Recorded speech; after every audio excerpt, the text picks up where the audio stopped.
Hey, what's going on, everyone? I'm Greg Jones from Motorcycle and Powersports News, and welcome to a new episode of Chic Shifts.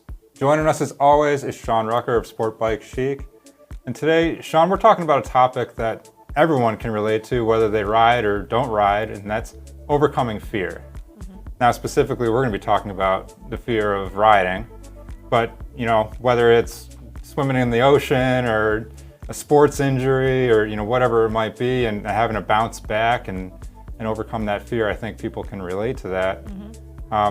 So specifically, as it relates to you, I know you've had to overcome fear, whether it's starting your own business or getting back up on your motorcycle, you've had to do it. So tell us a little bit about, where your mindset is when we're talking about overcoming fear. I think fear is one of those things that it holds you back in so many ways, right? So my motto is just do it anyway, right? I have a whole bunch of photos that, sometimes things may not have been so great in the past, whatever. But then when I look at those photos, it was a smile, because of course you got to smile for the camera. Yeah.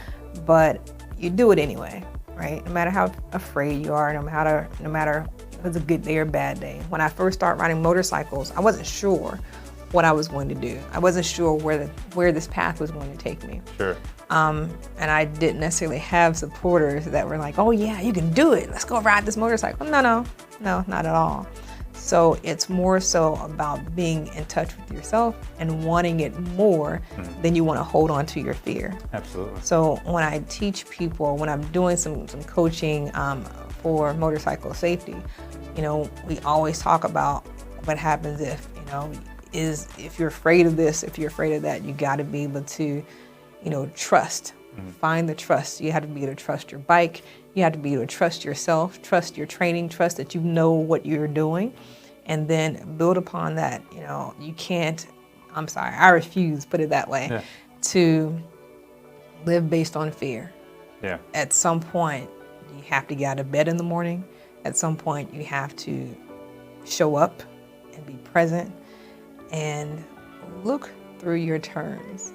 And I think that's one of the things that comes up so often when we're talking about this whole coaching aspect. I always tell people, look through your turns, right? Look where you're going. Trust your central vision, turn your head and look there. And I think when we get so much more focused on the goal and what we're trying to do and the experience along the way and all the other good things that can happen afterwards, then right here, maybe that fear isn't quite as big as the result, the reward. Right. And I think sometimes we have to be able to be okay. If I had a couple of spills myself, right? And I was afraid. I didn't know what happened. And for me, knowledge took away that power a little bit. It took away that control. So it wasn't until someone told me, oh, this is what you did. Oh, I didn't see you engage your front brake, or whatever the case may be. Right. Then I'm like, oh, that's what I did wrong. Now I know how to correct for that. And then I knew what I was able to focus on, be more cognizant, more conscious, and be more consistent in my actual techniques. Yeah. But at some point, I never let the fall dictate the rest of my life. Yeah, absolutely. It wasn't a matter of if I was going to get back on. It was when, how much damage was done to the bike, if there was any damage done to me. And again, overcoming the mindset.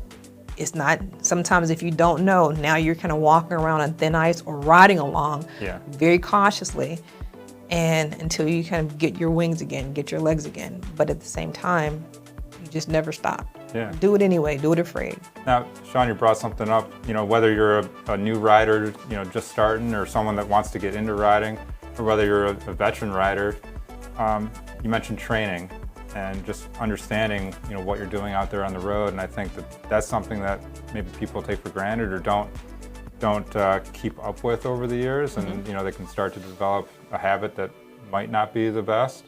So you want to talk about that aspect of it? Because I think if you're trained and you know what you're doing and you're comfortable on the road, then that is part of that overcoming fear. Like that kind of replaces the fear because you're getting more comfortable, correct? Absolutely. Miles matter.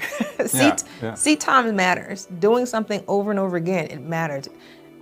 Working on those basic things, it makes a difference. So even when we have some of the more experienced riders, some people that actually have some miles under their belt, they come back into training. Maybe they'll go to the BRC2 from the MSF course, or they'll do another advanced training course. But going back, resetting those baselines, understanding what your habits are, resetting some of those basics or some of those habits, getting rid of a few of those. I think that's all important. I went to an advanced course last year, and I think it was absolutely invaluable. So I've been a rider coach for the last maybe 3 or 4 years now. Okay. And yes, every time I get back on a bike, every time I get back on the range, it actually reinforces some of my own habits of, make sure I'm doing this consistently, every time I get on the bike. But at the same time, when I went to that advanced course, it taught me some things that I didn't realize or I didn't appreciate and value as much as I normally would.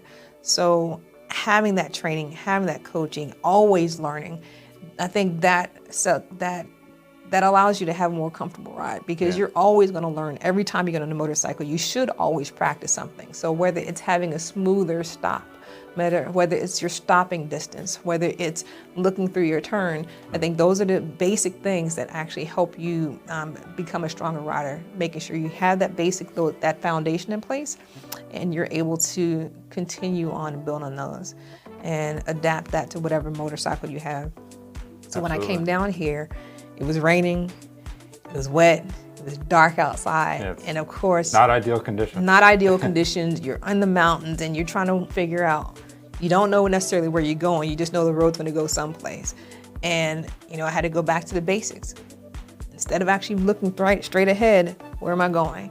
And I think when I looked through my turns, look where I was gonna go, and again, refocus, forget about any kind of fear, any kind of rain or whatever, you're getting wet, any kind of cold. Focus on where you're trying to go. I think for me, that actually helps more than anything else. Absolutely. So Sean, again, going back to the overcoming fear mentality, just what's one extra piece of advice, or what's kind of like that biggest thing that's worked for you when you've had to overcome that fear when it's come to riding that you think other people might benefit from? I think, ask yourself a few questions like, what's the source of that fear, right? Is it about falling? Okay. Is it about falling? Well, how do I not fall, right? Try to get to the heart of some of those things. Yeah. It's, again, I always say do it anyway, because, sometimes that's how I am. Yeah. But at the same time, sometimes fear comes from a place, some place that you have to explore. If you fear because you're not prepared, then get prepared. Address those fears head on. Look at those straight in the eye and actually, have a conversation with them if you must. So if it's about, oh my goodness, what if I don't brake quick enough? Well, okay, now it's time to get in a parking lot, practice on your braking, practice your stopping distance to make sure that you're stopping quick enough or in a way that's appropriate for your motorcycle, so that you can start to overcome those fears. But I think anytime I've actually had the most fear, it was more because I wasn't prepared. And if I'm not prepared, then now I'm winging it. Yeah. And it's not so great to wing it on a bike. I'll do it, but at the same time, I feel a lot better and a lot more confident if I prepared myself and I know what to do. Absolutely. And Sean, we touched on a few of those, those training things and the safety things, but we're going to get into a little bit more of that in another episode here about riding safely and safety gear. So Sean, again, I appreciate your time here on this episode of Chic Shifts, and guys, we appreciate you all watching out there. Make sure you guys are checking out everything that Sean's got going on at SportBikeChic.com. We appreciate you watching. We'll see you guys next time.